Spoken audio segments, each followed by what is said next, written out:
వరంగల్ నుంచి వస్తాను అండి. ఇవాళ కొంచెం మంది తక్కువ ఉంటారు, మాకు చేతగానే ఉన్నాము.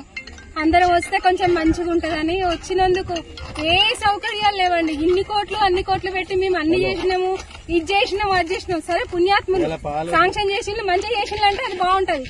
ఒక్కటి కూడా లేదండి. ఒక్కసారి ఇవన్నీ చూడండి. నడవడానికి కూడా అన్ని ముళ్ళ కంపలు, రాళ్ళు, రప్పలు. ఎట్లా పోతామండి చెప్పండి? నువ్వు అన్ని చేసినావు, అన్ని చేస్తాను, నేను ఇన్ని శాంక్షన్ చేసిన, అన్ని చేస్తాను అన్నప్పుడు అన్ని చేయాలన్నా వద్దా? ఏది లేదండి. మాకైతే ఏ సౌకర్యం లేదు. 35 కోట్లతోటి చేసినావని ప్రచారం చేసిండ్రు. 3 కోట్లు ఖర్చు పెట్టిందో లేదు అసలు. నిన్న వాళ్ళొచ్చి వీళ్ళొచ్చి అంటే మంత్రులు వచ్చినప్పుడే అయితేనే మంచిగా ఉంటాయి. కానీ మాలాంటి ప్రజలు మేమెన్నుకున్నోళ్ళే కదా, మరి మా పైసలే కదా, అన్ని మా డబ్బులతోటే మీరు అన్ని చేయిస్తాలని అన్నారు కదా. మరి ఏవండి పైసలు తీసుకునే వరకేనా? మేము ఇన్ని కష్టాలు పడాలనా? మరి ఎందుకు ఇన్ని ప్రచారాలు చేస్తాను?